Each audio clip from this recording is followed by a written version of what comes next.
Hello, everybody. Thank you so much again for giving me your time.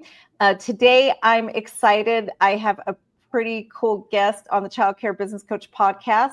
I have Cindy Lenhoff, the director of the National Childcare Association. And Cindy is here. We've been having a lot of amazing discussions behind the scenes, talking leading up to this podcast episode. And there's so much that she is passionate about, just like me. And we're getting ready to just do some things together and work because we both have a major passion for this industry. And I think we are aligned very much on our philosophies, on where our industry is going, where the current climate is taking us. But Cindy, I will let you introduce yourself and then we'll get into the conversation. Well, thank you so much, Evelyn, for having me. I have thoroughly enjoyed our conversations. We are equally passionate about serving families, working families in our communities. And it is one of the hardest jobs, whether you're the educator, the owner, the director, the cook, it's one of the hardest jobs. Mm-hmm. So we have to make sure that there are individuals out there, and I believe you are definitely one, that tries to hold up in admiration the individuals that are on the ground every day. And I had the opportunity to accidentally become part of the childcare community. In 1980, I became a 3-hour-a-day preschool teacher for a large company. I did it mainly because my child was 3. Well, one of my children was 3, my daughter, and I wanted her to go to preschool. We were in a new town, and I saw this sign that said they were opening this new preschool, which was a childcare center as well, Montessori based. And I went in to see about enrolling her, and I got recruited. Oh, wow. And the interesting thing about the recruitment was back in 1980, there were no early childhood degrees or CDAs. And I guess I asked a lot of good questions as a parent, and the director asked me if I'd ever worked with children. And I said, well, I teach Sunday school ages 3 to 5. And that was like, it was like saying I have a degree, 10 years experience in today's world. Right. So she said, have you ever thought about working in childcare? Well, I went to work and I stayed for 36 years. It was a company that was growing. It was a small family-owned company. They grew to be the second largest childcare company. They're still in business. However, they moved over and they're part of another company. And I had the opportunity to grow with them. I was a director. I was a cook. I was a van driver back in the day when we had vans. I became a district manager, a divisional director, and eventually I became a vice president, and I retired from that position in 2016. And needless to say, I learned a lot. There wasn't a lot of training back then, but the company I worked for, as training and concepts and developmentally appropriateness and brain research, began to become available and known. They did a great job training us on all of those things. But I tell you what, you still learn a lot from just being in the schools, the centers, the classrooms, talking to, again, the boots on the ground. So I have had the opportunity in my career to accredit schools that I was overseeing as a multi-site manager in 12 different states. So that became a passion. And as a result, somewhere along the line, I was asked to be a board member for the National Early Childhood Program Accreditation. When I retired, that organization had acquired the National Childcare Association that had actually lost its way. And they asked me to be the director of that organization for 6 months till they could find someone. And I'm in my 6th year. And I'm so happy that they have allowed me to stay. And my greatest joy is actually being able to talk to people in the field to find out what is it that you love about your job and what do you need to do to keep it and stay in it and do what you love. Yes, absolutely.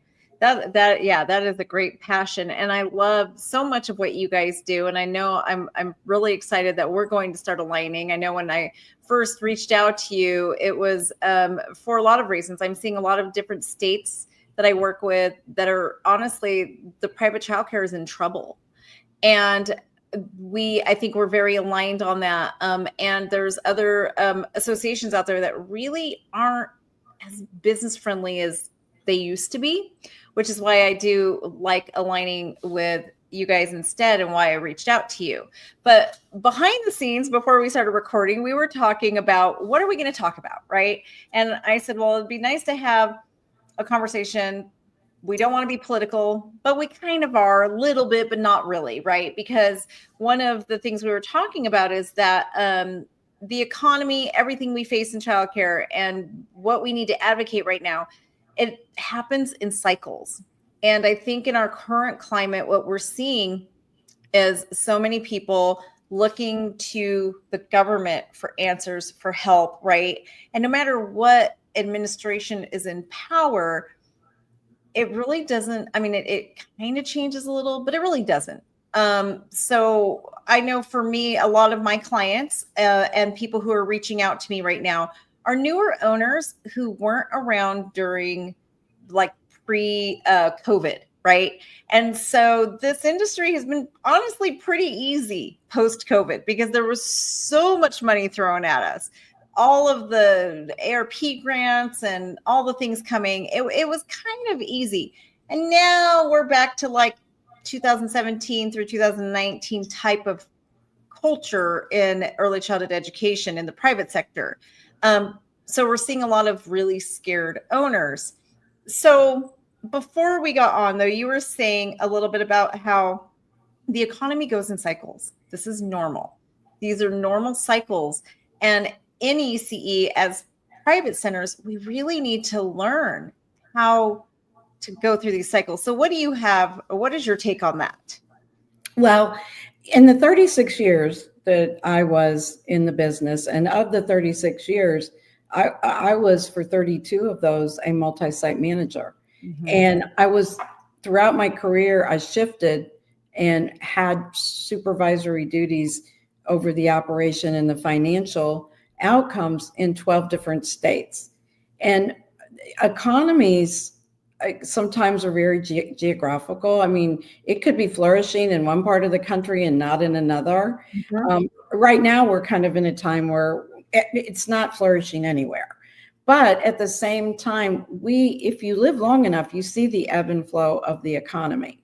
And you have to learn, what to do when the economy is high and you're bringing in the money, and you have to learn what to do when it's not. And one of the things that I've noted in my career, not only with the people that I've worked with and supported, but also being parts of childcare associations in different states and being a part of a group of business owners, is that a lot of times childcare administrators are actually not childcare administrators. They love childcare. They were teachers. They have gotten, a degree or education in this field. And that's exactly what licensing everywhere requires, but they don't require the business side. Yep. And if you don't educate yourself on the business side prior to entering the industry, you're going to struggle because no matter what you did before, it's different. If you owned a coffee shop and now you're in childcare, it's different. We have regulations that we have to stand by, and those regulations protect children. And there's no industry that uses the kind of labor that we do, but that labor is necessary. You cannot avoid it. So it's a different business model. So there can be no waste. Right. So I would say to people, you have to look at educating yourself on how to manage the business side of the business. Yeah. And then you can determine whether or not that's something you're capable of or even want to do. Yeah. Because you will be out of business really quick. And also, a lot of times people avoid change and what I've noted, when the economy shifts, sometimes you have to look at different ways to do business. Sometimes you can raise your rates and and you can build your revenue that way. And other times you have to build it by enrollment. Mm-hmm. And then there are other times where you have to look at other programs, such as, I know that there are providers that don't always want to take a child that is subsidized. Yes. But neighborhoods change. And when the economy changes, sometimes people go back to work or lose jobs and they go back to school. And now I qualify for subsidy. And you're in a neighborhood where maybe that's what's happened. And you might want to consider that. And then there's also the food program. Yes. I can't tell you how many people that I have been acquainted with that have tried to avoid the food program. And it really is a wonderful program for children. And it saves most businesses 5 to 6% to be able to utilize somewhere else, whether it's teacher salaries or, needed supplies. And again, we have to be willing to make those shifts to keep our businesses strong. Oh, I so agree. Earlier today, I was having a conversation with some high-level owners, and that was one of the big things we were discussing, is that you have to be willing to pivot and you have to watch the market. So one of the things I'm going through, for example, is I've been running a before and after school program in my area for 18 years. But this year, for the first time, I'm losing a substantial amount of money on it. I can't break even. So now, for the first time in 18 years, I have to look at dropping that program and replacing it with something different. As an owner, I have to be ready to pivot. And it does take sustainability. And I know for a lot of leaders, and one of the leaders that we were counseling today, it's hard because the other part of us being teachers and loving children and then going into these administrative jobs, the other part of that is our hearts are a little bit different, right? We don't always have that heart for business. And it isn't easy to make these tough decisions on, okay, I'm going to have to drop my before and after school program. Some of these children have been with me for 6 and 7 and 8 years, right? Mm-hmm. But I also have to take into consideration, what is it costing? Where could that money be going? How is it really affecting my business?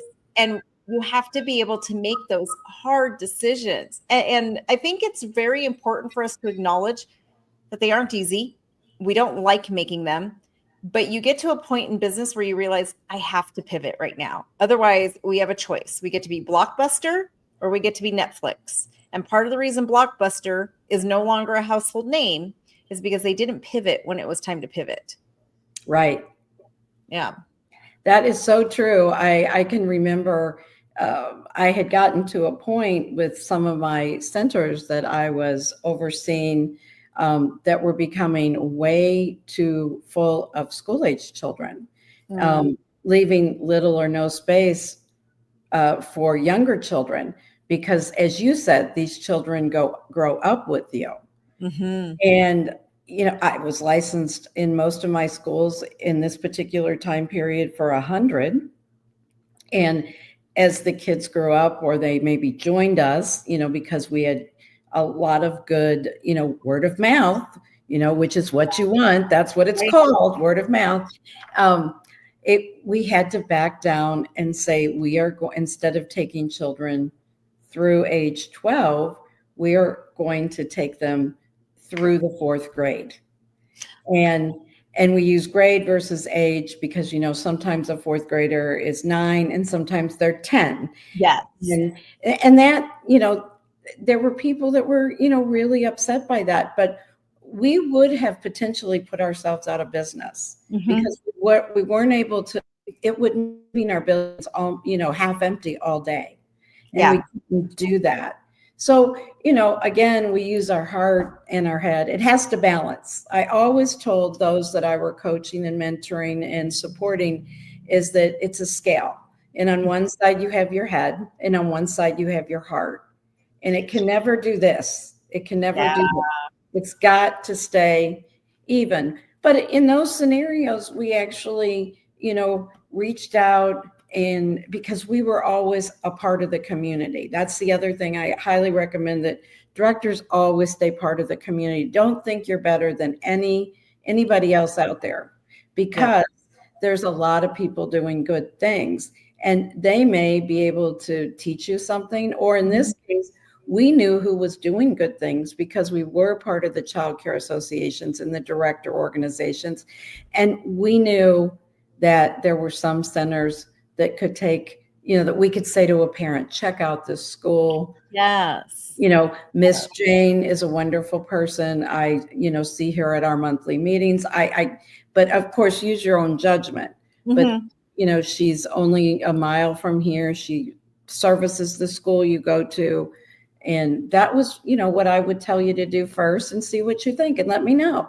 Yeah, I agree on that so much. One of my big things is the collaboration over competition. And in our industry, it's pretty brutal when it comes to competition, where a lot of times it's almost like centers are pitted against each other. And I have to just say, honestly, when you really start learning and building your business acumen, you start to realize that one of the most strategic business moves you can make is to be collaborative. And the most successful companies in the world, like McDonald's and Taco Bell, they actually collaborate. It's collaboration over competition is so much more profitable. And to what you were saying, sometimes, like for me, I'm dropping my before and after school program. Now, my collaborator down the street, her before and after school program may be thriving.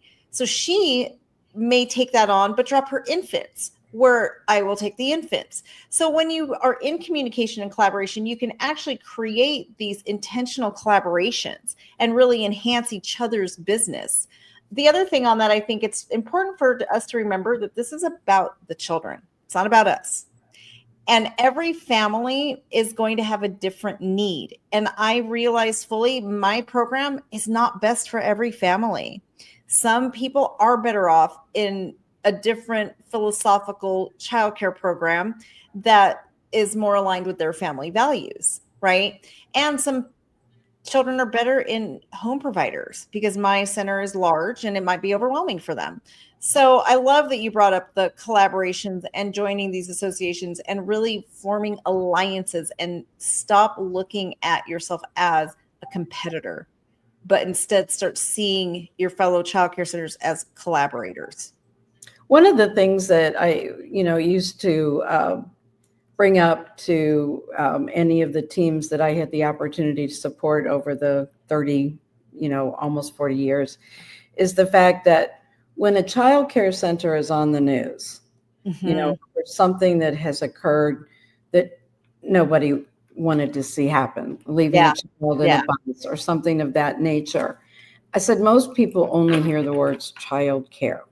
Yes. They don't even hear the name or the brand, and they suddenly put us all together. So if we work together and support each other, I think we would have less situations like that, because sometimes it's a conversation when you're meeting or together to say, oh, so tell me, what is everybody doing for the summer? What are you doing to, make sure your staff is, fully trained on, what they need to know to keep children safe on field trips and from the sun. Yeah.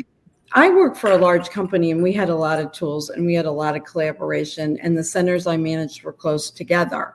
But it still didn't mean that somebody in the community, because an owner operator in the community was focused on that community. Yeah. And I may be in several communities, and I want to know what works best here. I've been in military communities. That you're gonna be open earlier, and your center is going to be practically empty by 4 or 4:30, and everything shifts. And I know when I first started doing business in military towns, I had to learn that. I was kind of like, well, we open at 6:30, we close at 6. This is how we staff the building in the morning and how Yeah.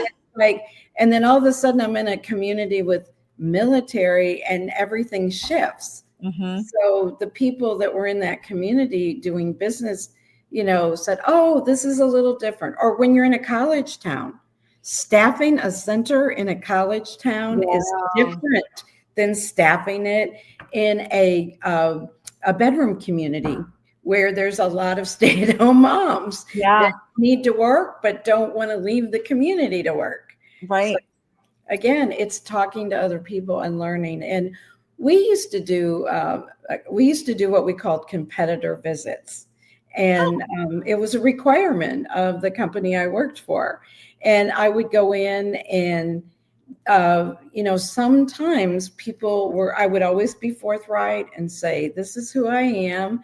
And we're encouraged to get out and visit with, the people in our community, our competitors, just to see how things are going. And if you're struggling with anything and, how's business for you? We're not here to take your business, and we want you to come see us, because in the end, as a community, we want to do good work for children and families. But I wasn't always received really well because I seemed to be somebody before my time, and it was because it was a requirement of my job to report back.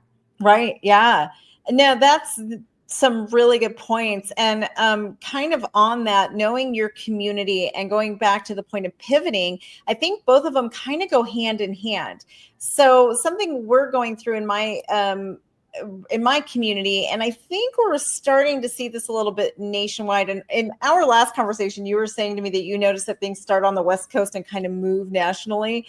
And I'm kind of noticing that now too. And one of the things we're seeing here is this major fear of institutions, right? And going back to what you were saying also about when people something happens at a daycare or a childcare center that is bad, and then it's on the news and it becomes this collective opinion of daycare, right? And now that's kind of what we're going through right now, where it's this collective opinion but it's more anything institutional. It's like the system is corrupt. So I just realized, okay, we need to figure something out for this. That's what my community is going through in this time that we live in. So basically, I created a new program where it's a hybrid of a mommy and me and a co-op kind of combined. But my marketing is pretty much, well, if you don't trust the system, that's okay. Then come to school with your child. Your child still needs the education. They still need the socialization. And I get that you don't trust the system. And I am open to you being with your child to make sure I'm not indoctrinating your child, anything else. You can monitor, you can learn with your child, you can still oversee, and your child gets everything they need. So I think it's very important during these tough economic times, in order for us to thrive and not just survive, look at your community. What are the gaps? What are the needs? How can you fill it? What can you do? And don't be afraid to pivot. That is how you're not only going to survive, but you're going to make it through these tough times and not have to really be so stressed out and worried about what is incoming. Right. I love the idea, what you said about the mommy and me, and how you have used it as a way to make people that maybe aren't comfortable leaving their child. Yep. That certainly serves a great purpose for someone that may later decide to go back to work. Yes. So that's a great idea. It is a great example of pivoting.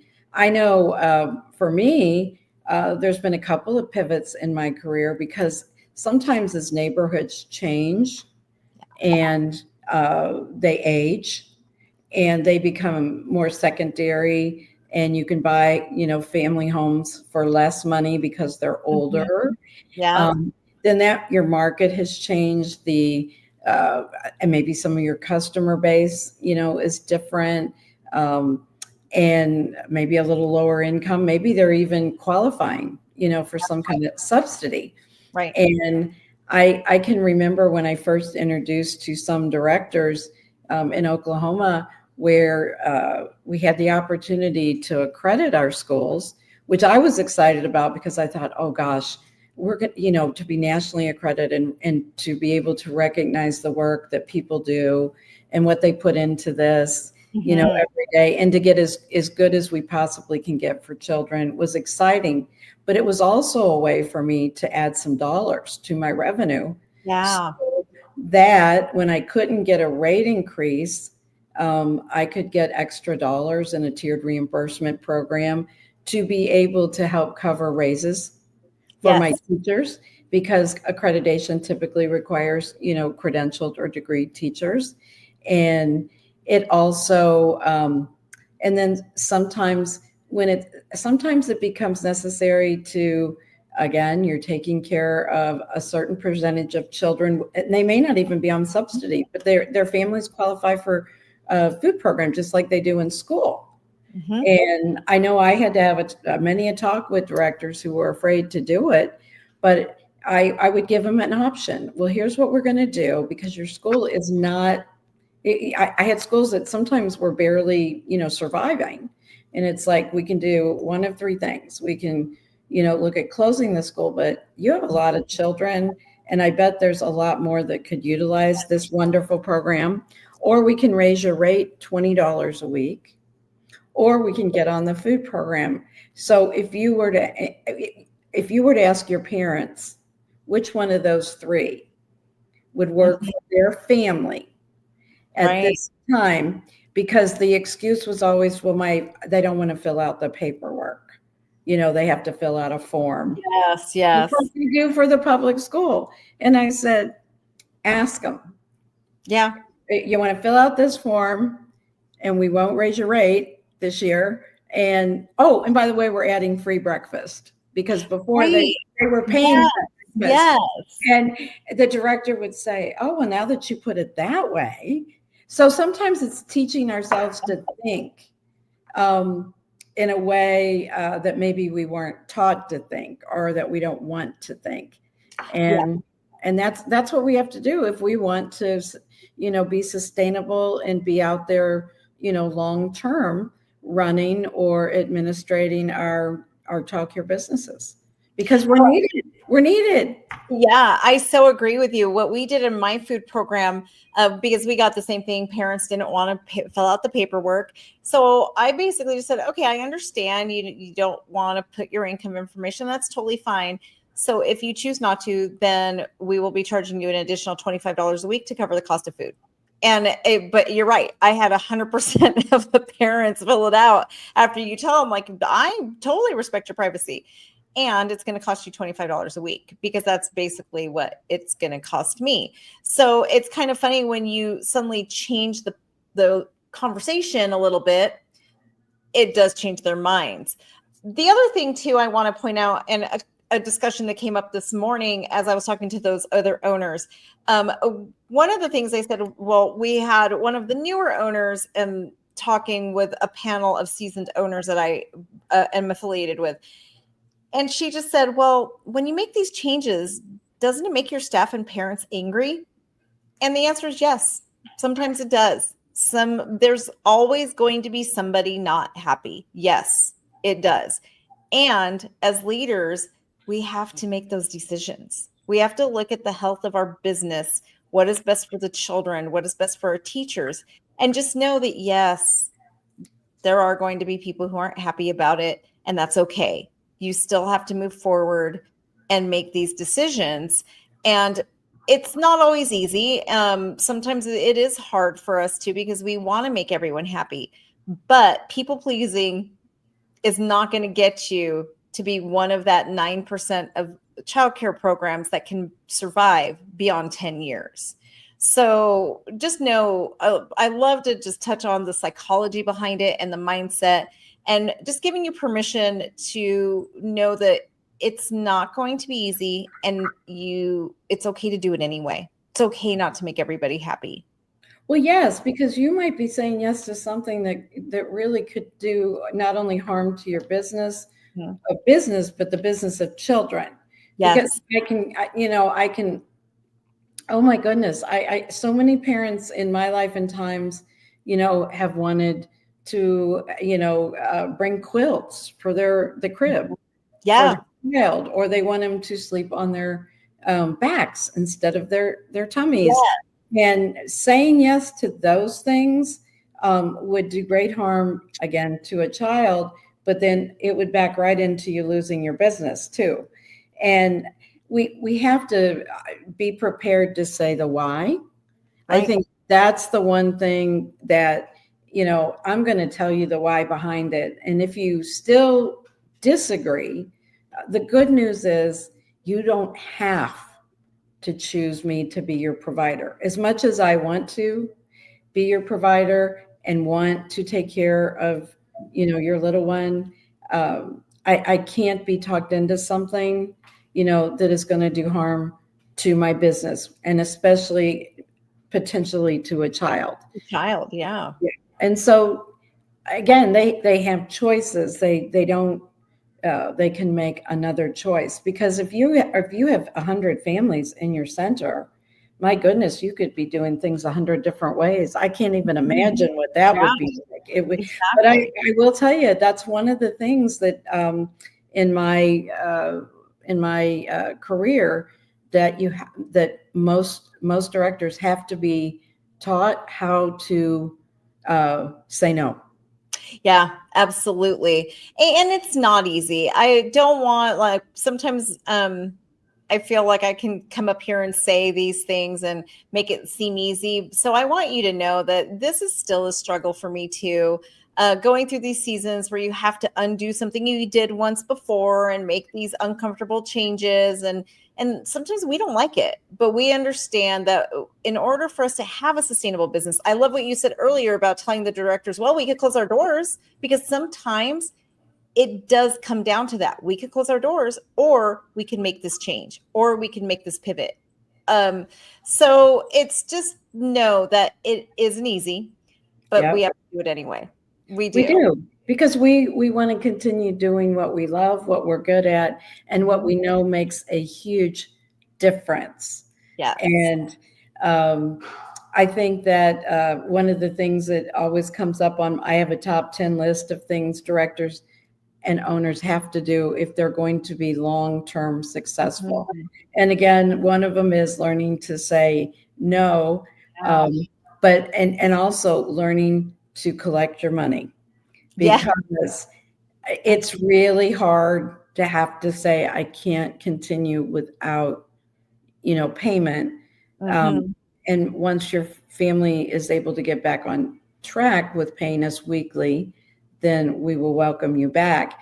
I think it's learning how to say something. I used to tell people to, don't say policy. It's our policy. Don't say policy. Just say it is what we do here, Right. at whatever the name of the center is. Um, this is what we do, and this is why we do it. It Yeah. might, it might be a regulation and it might be a policy, but this is what we do and this is why we do it. And by the way, it's in our handbook. Mhm. And so I don't, we try very hard not to make anything a surprise. Again, you're still going to have people that are unhappy. You're going to have people that get mad, that cry. And again, it's dealing with different emotions, but trying to keep yourself in check while you're dealing with those. Yes. Yes. Yep. And just know it's not you. It's and it's okay for them to be angry. They have that right to be angry, and you have a right to disagree. That's okay. But standing in your power and just not allowing your staff or the parents to steal your power when you're just doing what you have to do to make your business sustainable. That is so very important, and it is okay to do that. Because the needs of the many will always outweigh the needs of the few. And catering to one family, if it jeopardizes, 25 other families, then really that it doesn't make sense. It's detrimental. Absolutely. I would say too that directors and administrators and owners should always have in their back pocket places that they can reference parents to. Like, Yes.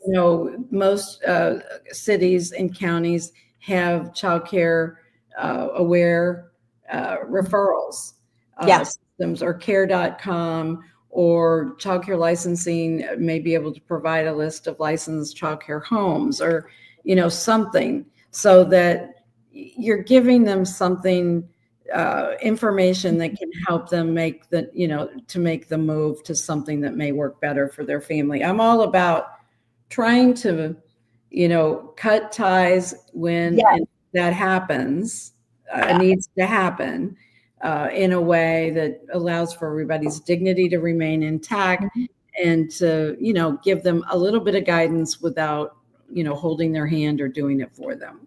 I agree 100%. When we let a family go, it will do the same thing. We'll just help place them somewhere else first and just let them know. And sometimes, like with the payment issue, we have to let them go.